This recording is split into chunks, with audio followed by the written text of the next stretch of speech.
The Daniel Dubois era is now officially here. Dubois first entered a boxing gym at age 9 and would go on to have a fantastic amateur career, being crowned a 5-time National Youth Champion and British Champion, and would also be part of the Great Britain Olympic team.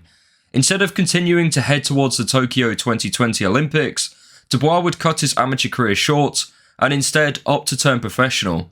He would finish his amateur career with a final record of 69 wins and 6 losses.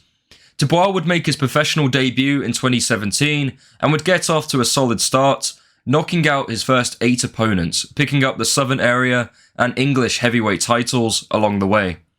In his 9th fight, he would get his first big test of his pro career when he took on the crafty veteran Kevin Johnson. Johnson would use all his veteran tactics to survive the full 10 rounds. Dubois started fast, looking to end the fight early, like his previous fights, but Johnson wouldn't allow many big power shots to land clean. Dubois would see the 10th round for the first time in his pro career, and he cruised to a points win. Dubois showcased solid stamina throughout the fight, considering his output, and it was a solid win at this stage of his career. Despite that, many fans were, I felt at the time, overly critical, with some comparing Dubois' performance with another British heavyweight in AJ, who in his 12 fights KO'd Johnson in 2 rounds. However, going the distance with someone like Kevin Johnson is no shame. Johnson retired from the sport with only 3 knockout defeats in a 60-fight long career. He's gone the distance with the likes of Tyson Fury, Chisora, Pulev, and Andy Ruiz. So for Dubois' 9th fight, I felt it was a solid performance. In 2019, Frank Warren would set up a British title fight between 2 of his best heavyweight prospects in Dubois and Tyson Fury's cousin, Nathan Gorman. Although in 2024, Gorman's career hasn't gone the way many thought it would, back in 2019 he was highly rated by many, and the narrative pre-fight was that Gorman was a technically superior boxer and he was going to outbox Dubois. However, he didn't show anything to suggest that in this fight. The fight was ultimately very one-sided in Dubois' favour. Dubois would show solid ring generalship, establishing his fantastic jab, which dictated the fight. Much like his previous bouts, Dubois would start fast and look to get an early finish. Gorman wasn't able to make Dubois pay for being so aggressive and was unable to counterpunch effectively. In round 3, Dubois' aggression paid off. He would get Gorman backed up to the ropes and overwhelm him with right hands, which put him down. Gorman would survive, throwing wildly at Dubois, which made Dubois more cautious. In round 5, Dubois managed to drop Gorman once again with a right hand, but unlike the first knockdown, Gorman was badly hurt and was unable to beat the count, handing Dubois his 11th knockout of his career. A very impressive win for Dubois, who at only 21 was very raw, but it was clear his potential was massive. Dubois would take a step down in level, destroying Ghanaian heavyweight Ebenezer Tete in round 1 to secure the Commonwealth belt, and he would continue to get more early finishes, knocking out his next 2 opponents in round 2, before reaching his first major stumbling block of his professional career when he took on Olympic silver medalist Joe Joyce. This was a rare fight where Joyce didn't actually look like he was on 0.25 speed every time he punched, because he actually looked agile and quick in this fight, for his standards anyway. He was on the front foot from the opening bell and established his jab early, which was ultimately the deciding factor in the fight, as Joe would consistently land that jab at Daniel's eye all night. The jabs weren't overly powerful like a Lennox Lewis type jab, but it was touching Dubois enough over the course of the fight to really start to do damage.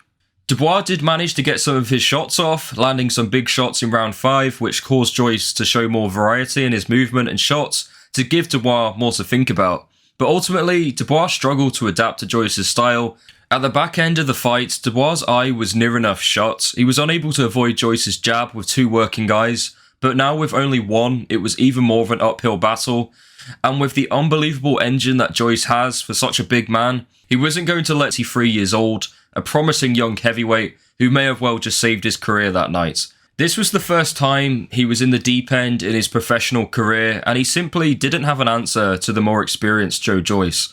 The aftermath was quite absurd, but in many ways expected. High-profile names in British boxing like Billy Joe Saunders criticised Dubois' decision to take a knee, saying, "Personally, I don't agree with a man taking the knee and letting the ref count him out," and saying, and I'm paraphrasing here, "If my 2 eye sockets were broken, I wouldn't stop until I was knocked out."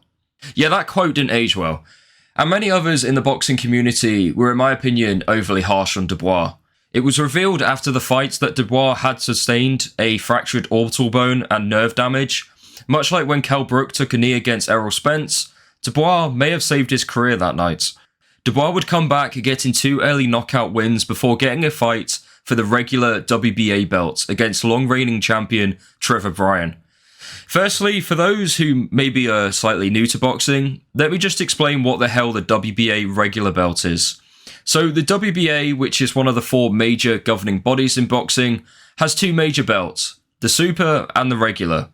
The Super is seen as the actual world title belt, and the regular belt is basically just the WBA trying to get more money as they get a sanctioning fee for every title fight. Currently, the WBA Super belt is held by Usyk, obviously, but the regular belt is held by someone called Manuel Charr, a fighter who I'd forgive you for not knowing because he barely fights. He hasn't actually fought since 2022, yet he's still regular heavyweight champion. So yeah, the WBA regular belt is the equivalent of my WWE belt my mum bought me when I was like 8 years old. However, this fight was less about the belt and more of a ranking fight, which would help Dubois get a shot at the real WBA champion in Usyk. On a bizarre show promoted by Don King with about 5 people in attendance, Dubois would obliterate the American in 4 rounds. Bryan looked slow and sluggish in the fight and was very passive in the first few minutes as Dubois would dominate. In round 3, Dubois would find a home for his left hook, which made Bryan stumble back onto the ropes where Dubois would unleash big bombs on Bryan, continuing to land that left hook, but it wasn't enough to get Bryan out of there, and the fight would continue into round 4. Dubois would find that left hook once again, which put Bryan out for good. Dubois would move on to face former IBO Cruiserweight champion Kevin Lerena. This fight looks like it was going to be a gigantic upset as Lerena in the very first round clipped the top of Dubois' head, which had him scrambled as he fell to the canvas. Dubois managed to get up, but he was still scrambled from that left hook from earlier, and he decided to drop to his knees without taking a punch. And he would do the exact same shortly after. Despite there being 10 seconds left of the fight, once Dubois got back up, the round was over. There was definitely something dodgy going on here, but we move. In round 2, Dubois managed to recover from the disaster that was the opening round, and seemed to have his legs somewhat back, although clearly he was still not 100%, as his movements were all off. Luckily for Dubois, Lerena for some reason didn't try to capitalise on his success, and seemed way too passive for someone who just dropped Dubois 3 times in the last round. Yet again, something not quite right about this fight. Dubois would still be susceptible to Lorena's left hand, which was due to him being way too upright in this fight. Many people compare AJ to Frank Bruno, but honestly, I think someone like Dubois is a more accurate sort of comparison because he is very upright and he showed hardly any head movement. However, I felt he did enough to win round 2. In round right hand, Lerena came back, but it wouldn't last long as Dubois is a great finisher. And at the last few seconds of the round, Dubois was very controversial considering Dubois was allowed to recover after 3 knockdowns. In particular, the 3rd knockdown where the round finished 10 seconds early. Yet the referee wouldn't give Lerena the same privilege. As Lerena was put down, the bell went and he could have given him the chance to recover, but instead stopped the fight as soon as possible. Like I said, this entire fight just felt dodgy to me and many others watching. But if the fight did continue into the next round, I do think Dubois, with his excellent killer instinct, would have dispatched of Lerena quite comfortably, but Lerena at least deserved the chance to get that far. Despite the poor performance, Dubois got the W, which is all that matters, as he would now get the opportunity to face the real WBA champion in Alexander Usyk. Dubois would be heading into the Lion's Den as he would face Usyk in Poland with a 40,000 strong crowd, with 99% of them supporting Usyk. Usyk would take the opening rounds, showcasing his superior boxing skill to control the pace of the fight, using angles and foot speed to catch Dubois. Dubois was struggling to find a home for that right hand, as Usyk's defense in counterpunching would keep offsetting him. However, in round 5, Dubois would begin to have his own success. Usyk was finished after that shot, wincing on the floor as he took as long as he needed to recover. Despite being badly hurt when Usyk did resume the fight, he didn't become overly defensive despite Dubois trying to swarm all over him. Dubois would continue to try land on the body of Usyk, but ultimately would continue to be outboxed by the faster and more technically better fighter in Usyk. But by no means was it a walk in the park. Dubois would make Usyk work for every round he won. In round 8, it was a similar scenario to the Kevin Lerena fights where Dubois was hit on the top half of his head with a left hook, which scrambled his head completely and put him off balance, where he would then take a knee. Luckily for Dubois, the knockdown came right at the end of the round and he was saved by the bell. In round 9, Usyk would showcase his outstanding conditioning to keep the pressure on Dubois, moving in and out of range and putting his punches together effectively. He would land a right jab on Dubois which put him down for good, and Usyk would successfully defend his unified world titles. Dubois would show he was mentally strong enough to come back from yet another setback when he took on Big Pharmacy, Big Juicy Jarrell Miller. This was easily a career best win for Dubois. Big Pharmacy, as we know, is an extremely strong and durable fighter who possesses a solid chin, but Dubois would be the first fighter to really put a dent in him. Miller would land the more spiteful punches early on and was using his excellent pressure to keep Dubois working hard. The pressure would start to fizzle out as Miller started to tire, and that would make him a much easier target for Dubois as he would start to take over the fight. Dubois would land some big power shots, but the chin of Miller seemed impenetrable as he kept walking through his shots. Miller would still land big shots of his own, but nothing that really hurt Dubois. What really put the fight in Dubois' favour was his fantastic gas tank. Landing all those big shots and not being able to put Miller down is exhausting, especially for a man the size of Dubois, yet he still maintained his output, which was very impressive. In the last few rounds, the fight was pretty much one-way traffic, with Dubois landing at will, with Miller still plodding forward but not really throwing much back. This was a fantastic win for Dubois. He showed solid stamina and strength against such a durable, tough fighter like Miller, and most importantly, he showed he was able to come back from a crushing defeat and rebuild once again, which says a lot about his character. Dubois' next fight would see him on the Queensberry vs Matchroom 5v5 card. His opponent would be Matchroom's next big hope in the heavyweight division, the avoided Olympic bronze medal winner, Filip Hrgović. I felt Hrgović started the fight better out of the two. He would consistently land that right hand, which was causing Dubois trouble early on. However, Dubois rode the storm and would manage to tire Hrgović out, and would also cut him badly above both of his eyes, which would switch the momentum of the fight.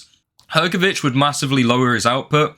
In round 8, the referee halted the action as he wanted the doctor to take a look at Hrgovic's cuts, and the doctor advised that it would be unsafe for Hrgović to continue, so the referee stopped the fight. This win would give Dubois the IBF interim title and guarantee a shot for a world title. However, he would be granted the full championship status due to Usyk vacating his IBF belt a few weeks after his win over Tyson Fury, so Dubois was officially the IBF world champion. Dubois is going to be an absolute nightmare for anyone in the division. He possesses a tremendous gas tank for his size, able to maintain a relentless pace throughout a fight. He has punching power that can match anyone in the division bar maybe Wilder, and has solid hand speed, durability and a great jab. My main gripe with him is mainly about his mental fragility.